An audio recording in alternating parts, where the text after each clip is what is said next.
Četvrti filmski festival na novosadskom Novom naselju počinje sutra i traje do 9. septembra i to na nekoliko lokacija. Pored bogatog filmskog programa i radionica, novina je to da festival traje dan duže nego ranije. Na Novom naselju je i naša Ljiljana Hodžić. Ljiljana, kakav program sve očekuje posetioce?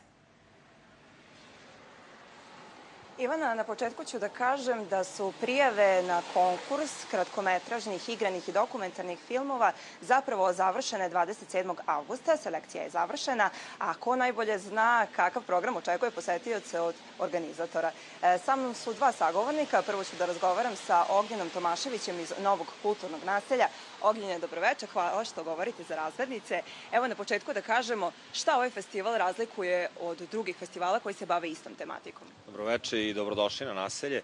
Razlikuje ga taj duh novog naselja, duh jedne jake zajednice, ljubavi između komšija i ljubavi prema svom komšiluku.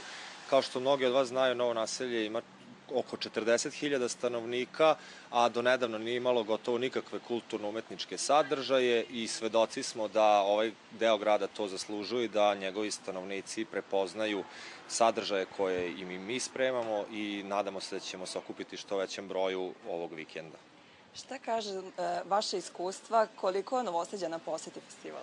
Ovaj festival, filmski festival 21.114 Film Fest, je do sada posetilo nekoliko hiljada ljudi. Ovo je njegovo četvrto izdanje. Ove godine ima jedan dan više, jednu lokaciju na otvorenom više, tako da se nadamo i sigurni smo da će i ove godine u hiljadama ljudi dolaziti na Novo naselje, ne samo komšija naših, nego iz čitavog grada i okoline, što je i ranije bio slučaj. Evo sada nas je iznenadila kiša, mada ne znam zašto, celo leto je ovako. Ako padne kiša u naredna 3 dana, da li će to promeniti koncept? Promenit će koncept u tom smislu što neće biti projekcije napolju, nego ćemo se preseliti unutra, ali evo držimo pesnice svi da se to ne desi. Trebalo bi da bude lepo vreme. Pozivam sve vaše gledaoce da prate našu Facebook stranicu Novo kulturno naselje, da se na vreme informišu o eventualnim izmenama u satnici i programu, ali nema razloga za brigu. Osmeh na lice, ulaz je besplatan. Od 6. do 9. septembra Novo naselje je mesto gde treba da budete. Ognjene, hvala najlepše. Moj drugi sagovornik je takođe iz Novog kulturnog naselja, a to je Miloš Milošević. Miloše, da kažemo gledaocima kakav program ih očekuje ove godine? Dobro veče. Kao što je Ognjen rekao, festival počinje sutra projekcijom u vrtiću Vendi, filma Dovlatov. Posle toga se nastavlja, znači prva stvar sledeća je u petak, radionica koju organizuje Kino klub. Ima interesantan naziv ta radionica. Da, vrlo interesantan naziv. Kako napraviti film sa malo ili ništa para. Je li to moguće? Reći će nam u petak.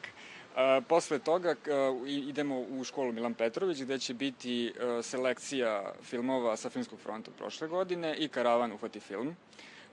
Potom u subotu prikazujemo našu selekciju kratkih filmova. Znači, prvi put ove godine smo izdali konkurs gde smo mi izabrali svoje kratke filmove i koji će biti prikazani premijerno na Livadici. Posle toga imamo 2 dugometražna filma. U subotu su makedonski film Godina Majmuna i film o bubicama i herojima.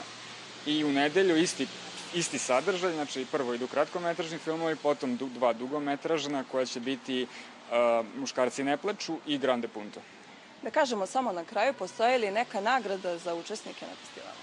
Nagrada postoji, znači kratkometražni filmovi će biti ocenjivani od strane publike i najbolji kratkometražni film će dobiti našu nagradu publike. Miloše, hvala najlepše na učestvovanju u razglednicama. Ja ću na kraju da kažem, dragi filmofili koji nas gledate, dođite na Novo naselje od 6. do 9. septembra i ponavljamo, ako vam je to bitno, ulaz je besplatan. Studio.